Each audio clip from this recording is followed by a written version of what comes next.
Hi, welcome to the fifth and final installment in our video series on discernment of spirits. Once again, my name is Father Brian Christopher. I'm coming to you from the Jesuit community, and it's nice to be here with you. I hope you've learned some things about discernment from the previous 4 videos. In this video, we want to change it up a little bit. We want to talk about discernment and decision making, right? So discernment and decision making usually go hand in hand. And the other dimension that I want to add to this video is talking a bit about how you go about using discernment in a group. It's one thing if I'm trying to make a decision for myself, but when you're together with a group, how do you do discernment together as a group?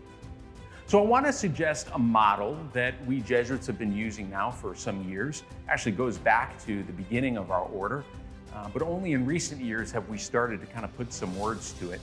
And we typically call it the 3 conversation model. And here's how it goes. You begin with whatever the subject matter is at hand. And everybody gathers together and you begin with some prayer.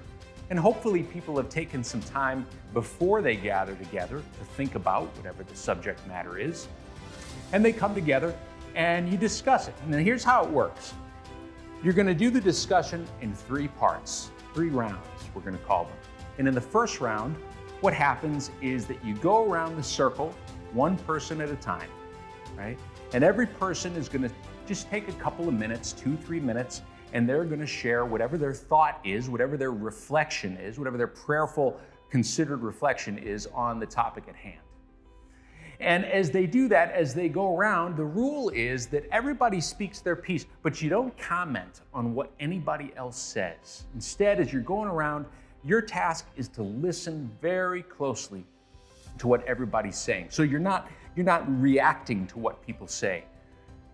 So you don't say, well, I'm going to disagree with what Ian said there a few minutes ago. No, don't do that. Whatever your prayer was, whatever your prayerful reflection was before you showed up to the circle, share that. Yeah.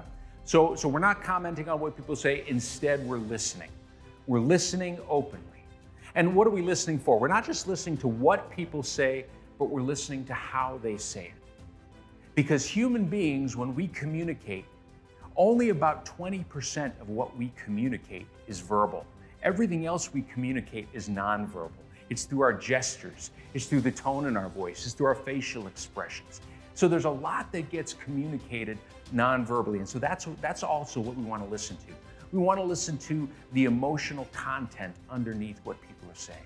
Okay, so that's the first round. Everybody goes around and everybody speaks their piece. And while you're speaking your piece, everyone else is listening. Okay, now you take a little break after that first round. Everybody goes off. And here are the instructions in that before you come back for the second round. You're going to reflect on not the matter at hand. Instead, you're going to reflect on what did I hear in that first round? And you're going to ask yourself, as we went around that circle sharing with one another, did I hear anything that moved me? Anything that stirred up emotion in me? Maybe an emotion that feels good like joy or happiness or excitement, or maybe something somebody said really made me kind of angry. Yeah? So that's the first thing I want to ask myself. The second thing I want to ask myself, as we went around the circle, did I hear any common themes? Were there any common threads? Were there people who were saying very similar things? I want to notice that too. And the third thing that I want to notice as I reflect on round 1, I want to try to notice, were there things that were said in the group or moments in the conversation where you could feel the energy in the group change? One of the metaphors we use is, was there anything said that generated light or heat in the group, right? So light is where it maybe generates some excitement in the group, whereas heat might be a little bit of conflict or tension. Neither one it's not good or bad, right? So we're not making a judgment on any of that. We're just observing. That's it. Judgment-free, observing. So you're going to do that reflection, and then the group is going to come back. The group is going to come back as a whole, and again, you're going to go around the group one by one, and everybody's going to share what they heard in that previous conversation, right? And that's it.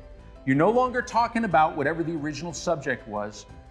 You're just talking about what you heard. And it's not, and this is really important, because some people are real talkers. And what they're gonna try to do is in that second round, they're gonna remember, oh, I forgot to say this in the first round. I'm gonna use this as an opportunity to complete my thought or to add another thought. No. That's not what we're doing. We're reflecting on what we heard in the first round. Okay, now, after that second go round, then people go off again and they reflect a little bit on what they heard in that second round. And then in the third round, you come back together and it's much less structured. The third round is a little bit more of a free-for-all. But the point here in that third round is dialogue, not debate. It's not about getting in arguments with one another or necessarily disagreeing with one another. It's about a free-for-all. What did we hear, and how is based on what we've heard in those first two rounds, how is the Spirit moving us? That's the focus of the third round, right? Okay, so let me give you I guess another brief example here. So, let's say that we're trying to make a decision of whatever kind. So the first thing we're gonna do is we're gonna begin with a question, right? What should we do about X? Let's say that in the Jesuit community, we're asking the question, should we buy another car? Okay, there's a question. Good, concrete question with a very specific answer. But let's say that we decide we want to discern this. We want to know, not just do we want to buy a car, but is that where Christ is leading us? Okay, so the first thing we're going to do is, before we ever come together to try to answer that question, everybody's going to kind of maybe do their own research.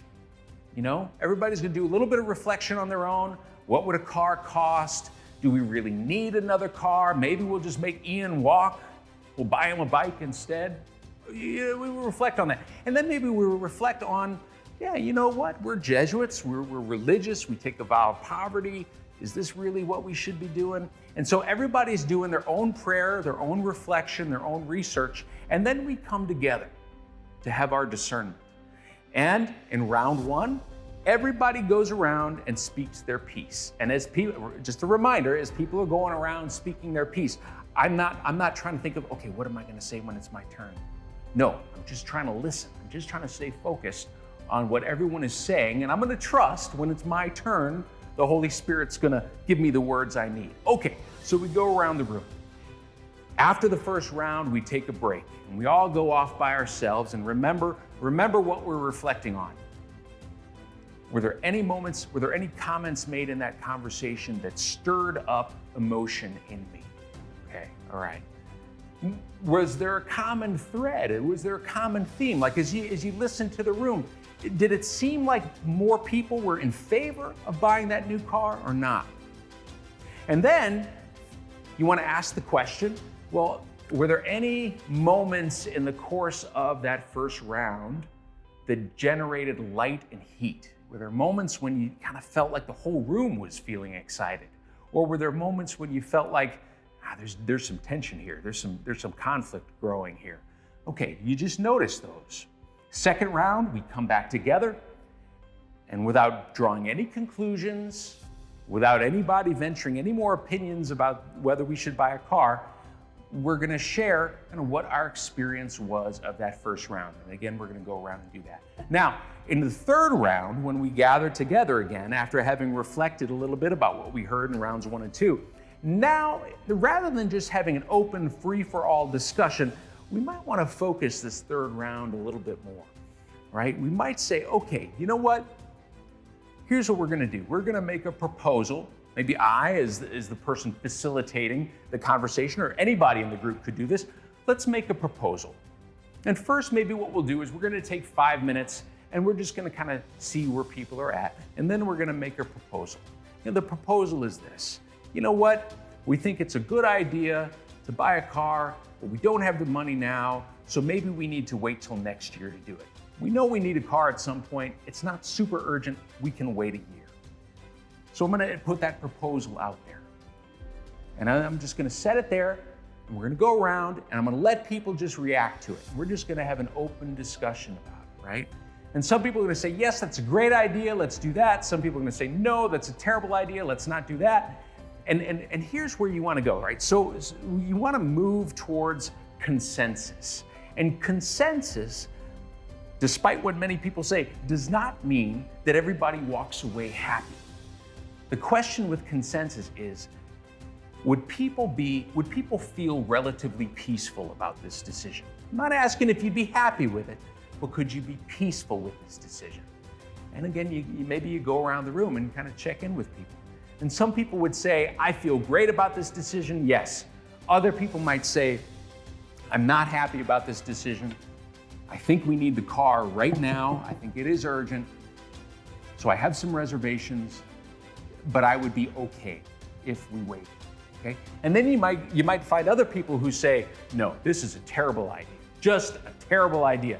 And when you find somebody who says, no, this is just a terrible idea, then you go to them and you say, okay, you know what? What would make this proposal better? And you let them fix the proposal. And then you do it again, right? You do it again, put out the new proposal and kind of see where people are at. And the more you do that, again, with some skillful facilitation, you kind of get to that place where, okay, yeah, we come to an answer to our question. We may not all be happy about this answer, but we're peaceful about it. We can live with it. And we can continue to sit at the dinner table and not throw food at each other as a result of this decision. So, just some thoughts on that. Again, that's a lot of information and there's a lot of skills involved in doing that kind of a process. So if you have any questions, always feel free to reach out to the Jesuit community. We're happy to help you with any kind of facilitation or coaching with regards to that. But the most important thing is that practice makes perfect. Discernment of spirits is an art.